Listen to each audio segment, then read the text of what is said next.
Hola pecositas, ¿cómo estáis? Espero que muy bien.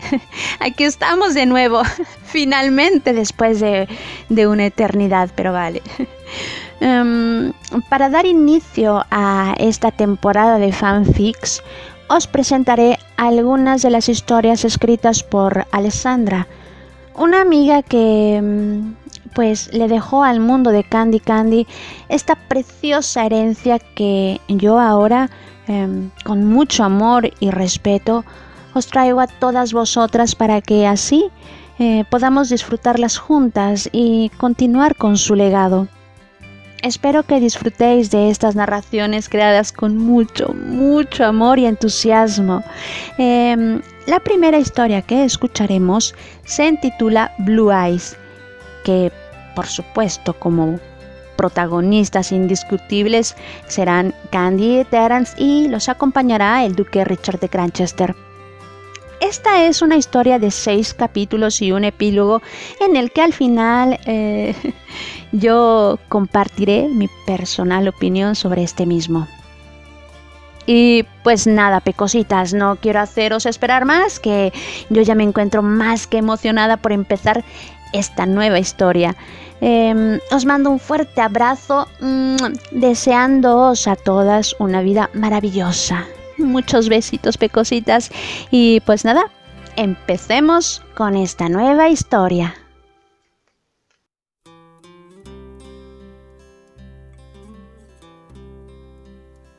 Blue Eyes, una historia escrita por Alessandra. Capítulo 1. Candice.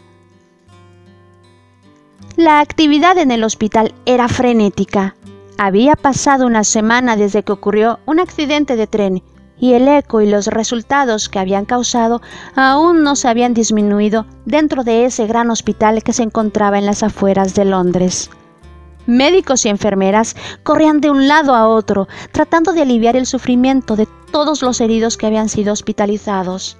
Se habían llevado a cabo operaciones urgentes para salvar la vida de los heridos más graves.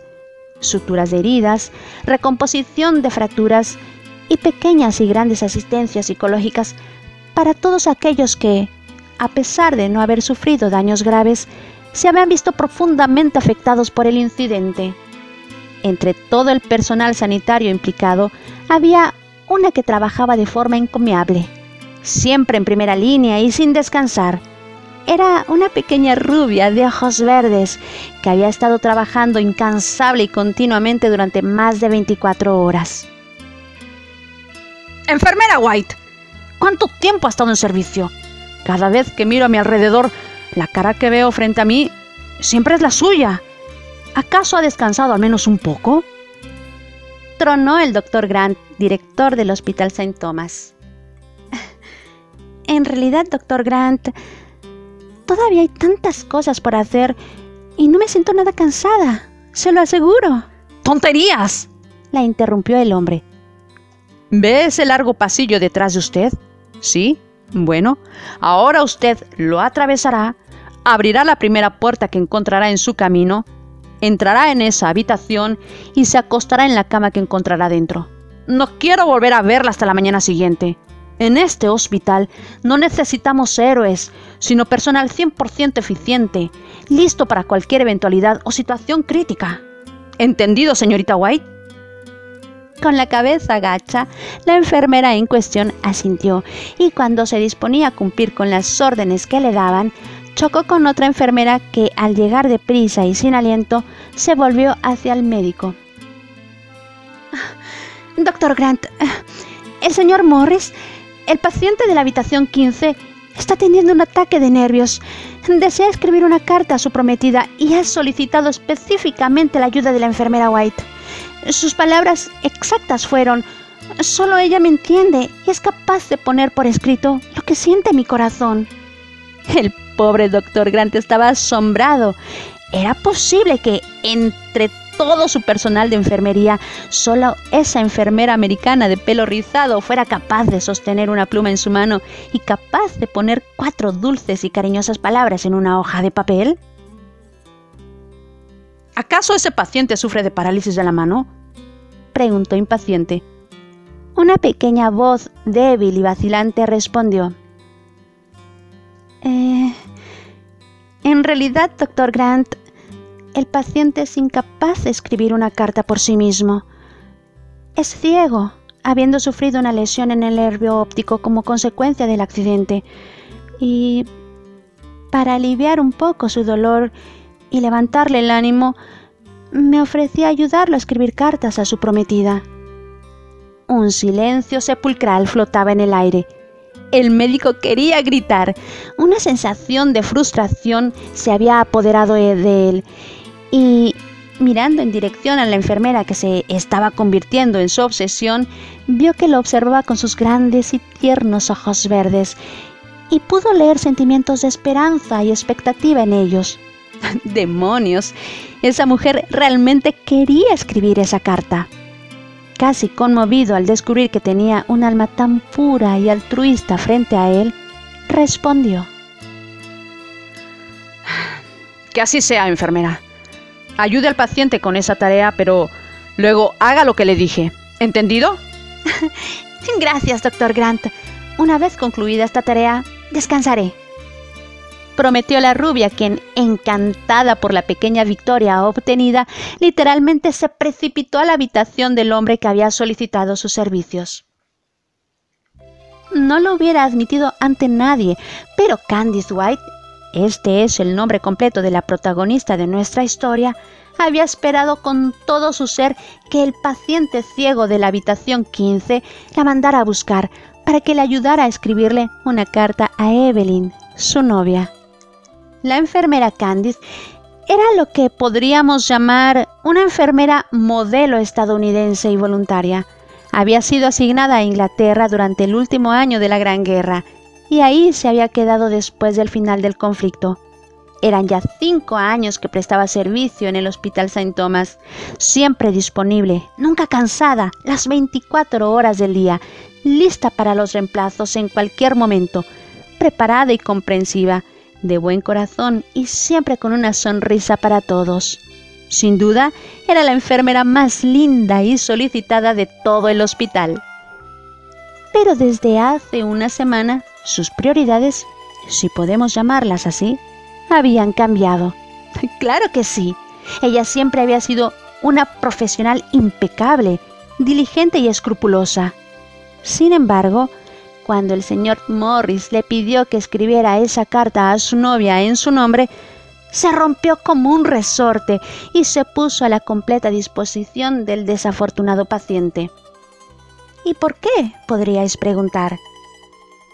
Porque por más jovial, serena y en paz consigo mismo que pudiera parecer a los ojos de los poco atentos o de quienes la conocían superficialmente, esta mujer pequeña pero tenaz era una persona que ya había sufrido mucho en su corta vida.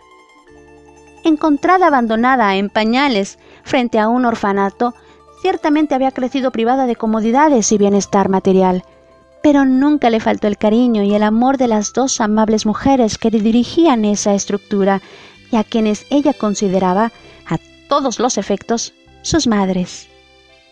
Pero pronto tuvo que lidiar con la envidia, los celos y la maldad del mundo circundante.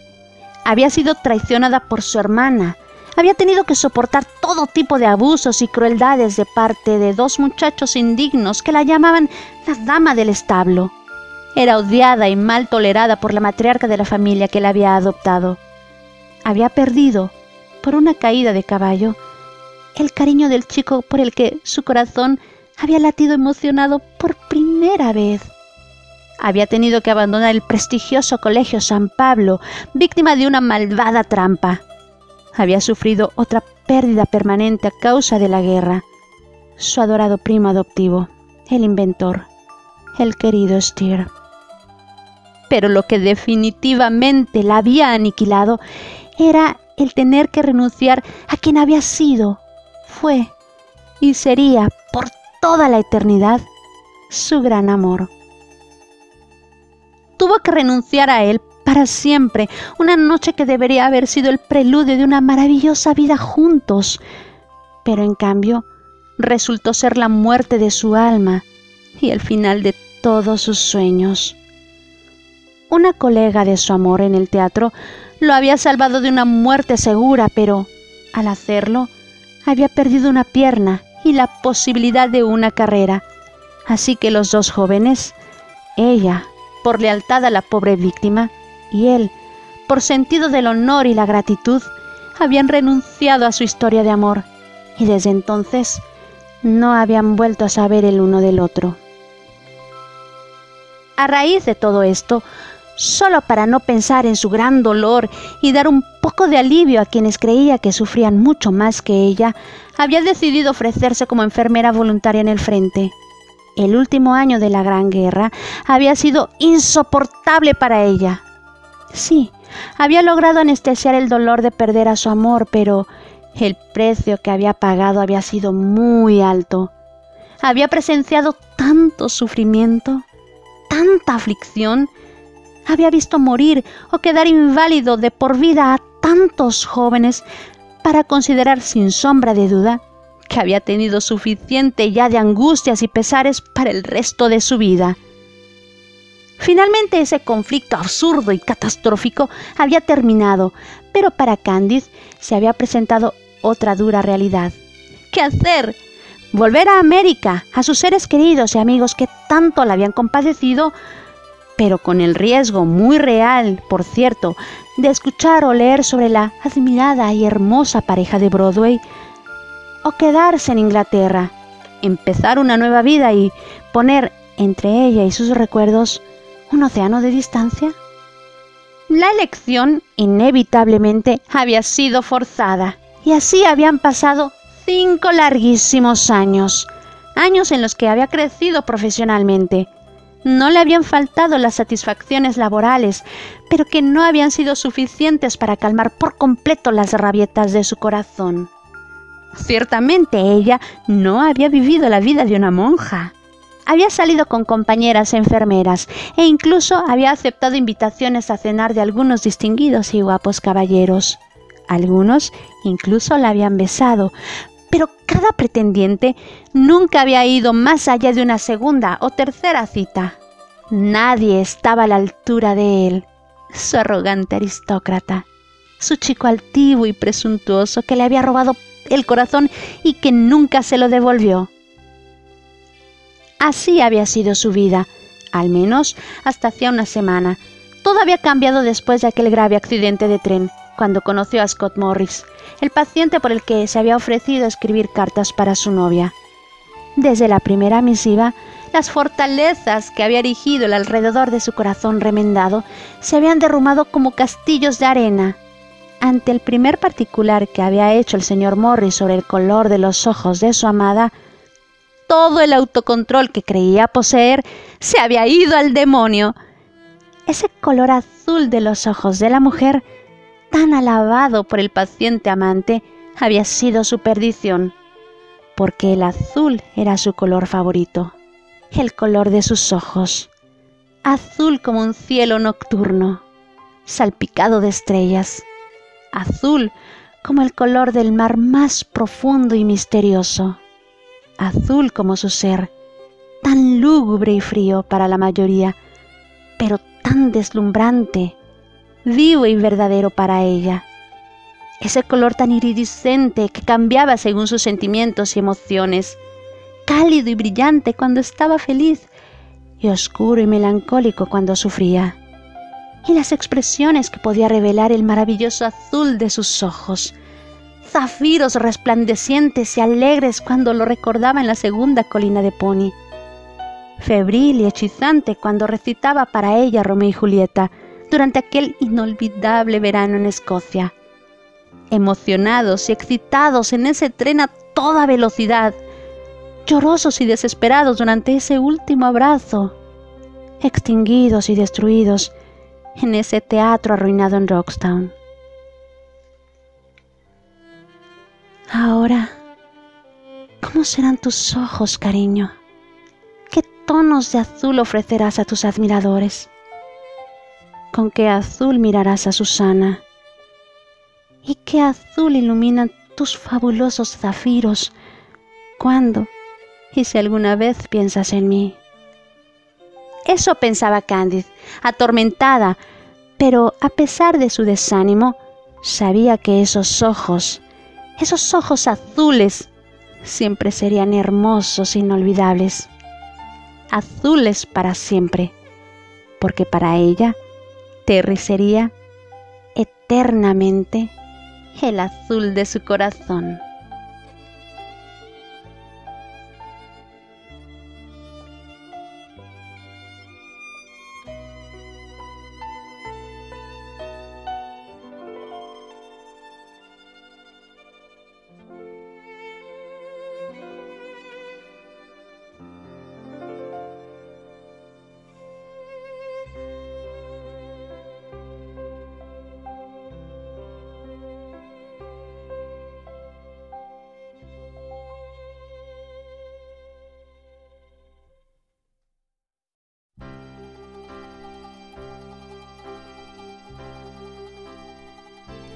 Capítulo 2.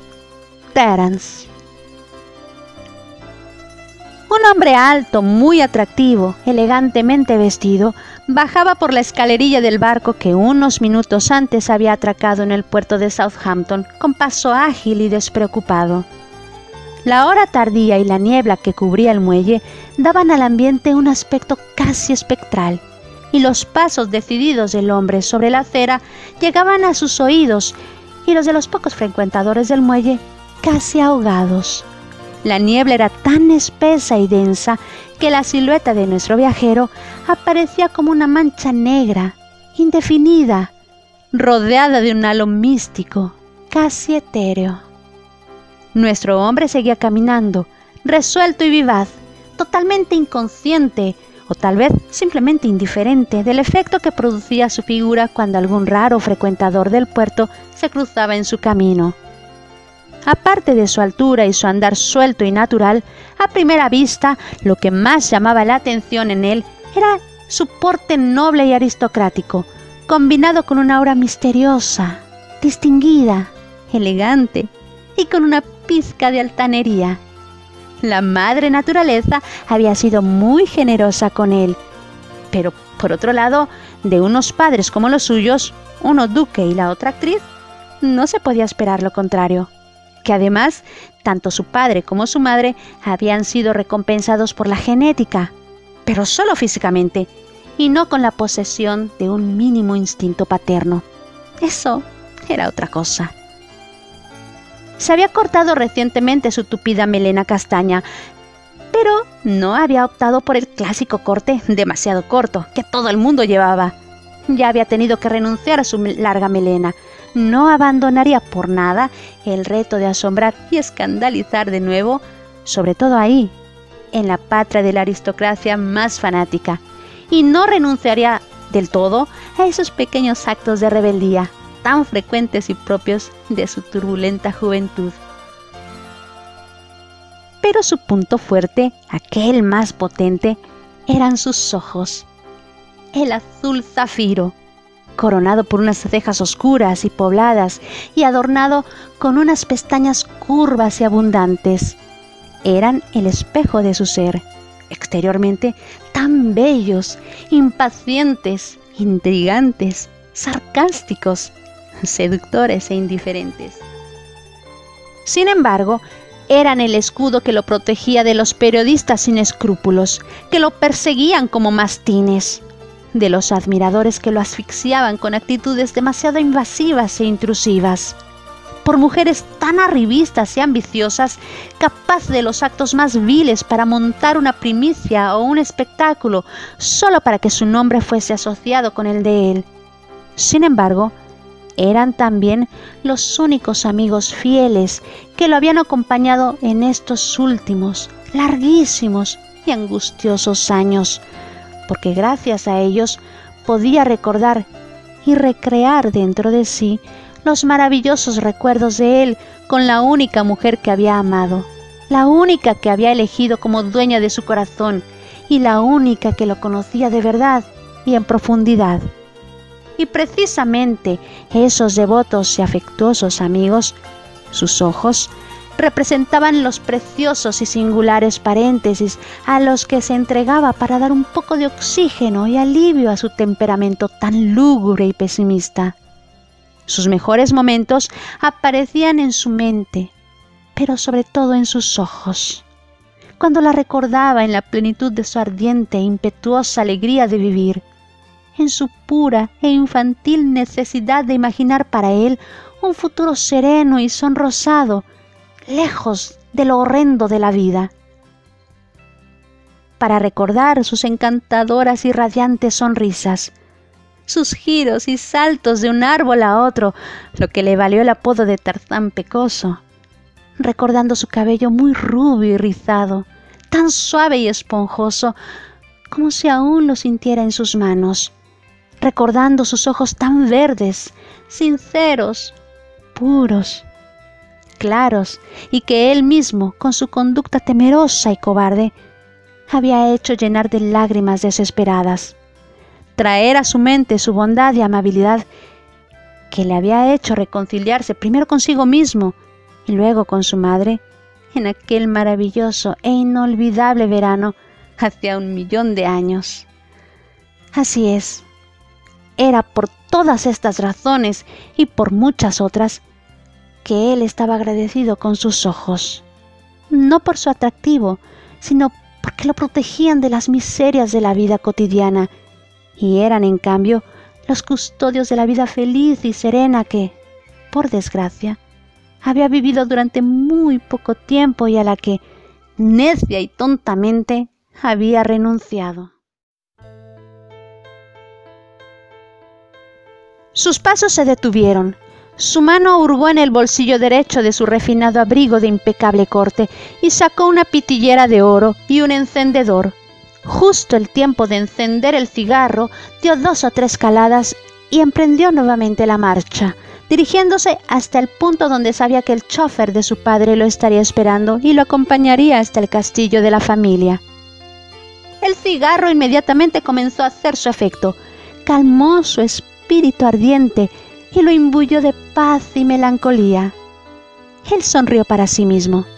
Si tan solo ella lo estuviera viendo en ese momento, pondría los ojos en blanco, empezaría a hacer esas graciosas expresiones faciales suyas y comenzaría un sermón sobre su vicio imposible y los efectos nocivos que el tabaco causaba en su salud. Dios, cómo echaba de menos todo eso. Por reflejo, deslizó la mano izquierda en el otro bolsillo y un bulto que ahí encontró le hizo exhalar un suspiro lleno de tristeza e inquietud. Sus dedos largos y elegantes habían reconocido su tesoro más preciado, después de sus recuerdos y sus flashbacks, lo que, por antonomasia, se la recordaba en toda en esencia, la armónica que le había regalado una mañana de muchos años atrás en su colina, rodeados de narcisos, con sus voces jóvenes e inmaduras, aún libres de las pruebas que el destino infame les tendría reservado. Pero ahora ya no es tiempo de armónicas, mi amor. La vida se lo ha llevado todo. Se ha llevado hasta la última esperanza que quedaba dentro de mí, en lo más profundo de mi alma. Me olvidaste. Seguiste adelante. Pusiste en práctica aquella promesa que nos hicimos aquella noche. Seguiste adelante, cariño. E hiciste bien. Reconstruiste tu vida. Tomaste tu decisión. Pero dejaste atrás los restos de un hombre que no puede superarlo y no puede concebir cómo continuar con una carga tan pesada en su corazón. Maldita sea, Candy, ¿cómo lo lograste? Dime, ¿por qué no respondiste a mi carta? Lágrimas de frustración y arrepentimiento rodaron por el rostro de aquel hermoso y desconsolado hombre. Lágrimas que dejó caer sin resistencia alguna y que esperaba lavasen y borrasen la angustia de su denostado corazón. Las luces de un Rolls Royce atravesaron la espesa niebla y el silencio de la noche. Se acercó lentamente y flanqueó al joven que intentaba torpemente secarse las lágrimas. Un momento después de terminar su viaje, el chofer salió por la puerta del conductor y se apresuró a abrir la puerta trasera, de donde descendió un hombre con porte y modales perfectamente similares al que esperaba en la calle. Ahí de pie, uno frente al otro, en aquella noche lóbrega, después de 10 años de no verse ni hablarse, los dos hombres se escrutaron intensamente. El más joven, escondiéndose tras un cómodo impulso de renovada rebeldía, con arrogancia e insolencia, y el mayor, quizá porque era más maduro o porque los años habían suavizado y limado las asperezas de su carácter, con emoción, alegría y una buena dosis de orgullo paternal. Después de una fase de reconocimiento silencioso, el hombre que había descendido del auto rompió el silencio. Terence, finalmente, estoy feliz de verte de nuevo. Después de todos estos años, finalmente vuelves a casa. Regresas con tu padre y tu madre. ¿Madre?, respondió Terence con arrogancia. Lamento decepcionarlo, mi estimado duque de Granchester, pero la única madre que conozco la vi por última vez hace 7 días en América. Sabe muy bien por qué regresé a este lugar del que huí hace tantos años, sin remordimientos y con el único deseo de no volver a poner pie. Pero las circunstancias cambian nuestras perspectivas. Estoy aquí con el único motivo de descansar después de una gira agotadora y porque necesitaba un cambio de aires.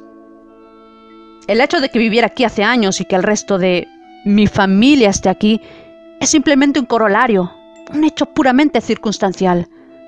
Y además, no veo por qué tengo que dar todas estas explicaciones después de todo, concluyó impetuosamente. El duque, esforzándose por mantener su aplomo, respondió: Terence, veo que los años no te han cambiado. Eres el mismo arrogante, insolente y descarado de antes. Pero ahora no tengo tiempo para enfadarme contigo. Antes de llevarte a casa tenemos que ir al hospital. Yo vengo de ahí. La duquesa se sintió mal ayer y no se ha recuperado desde entonces. Los médicos no me dieron muchas esperanzas. El joven, levantando la ceja izquierda a su manera peculiar, agregó con sarcasmo: ¿Qué pasa? ¿La duquesa tuvo un ataque de apoplejía con la noticia de mi regreso? ¿No podía su noble y afectuoso corazón aguantar la alegría de volver a abrazar al hijo pródigo? ¿La cara de cerdo no me dejará ni la satisfacción de una última batalla? ¡Terence! No mereces una respuesta mía por las cosas terribles que dices. No hay tiempo ahora. Lo hablaremos en casa. Y volviéndose hacia el conductor, disimulando una sonrisa divertida, ordenó: Philip, coge el equipaje de mi hijo y ponlo en el auto y dirígete inmediatamente al hospital. ¿Y tú qué haces? ¿Subes o te quieres quedar ahí empalado a la intemperie?, dijo dirigiéndose al muchacho. Terence resopló con irritación, con una respuesta toco que prefirió detener en la punta de la lengua. Finalmente se instaló en el asiento trasero junto a su padre, pero queriendo tener la última palabra en ese acalorado debate, dijo: Y dígame, por favor, ¿dónde está hospitalizada vuestra gracia? Después de un suspiro muy largo que escapó de sus labios, Richard Granchester ordenó a su subordinado: Al Hospital St. Thomas, Philip. Continuará.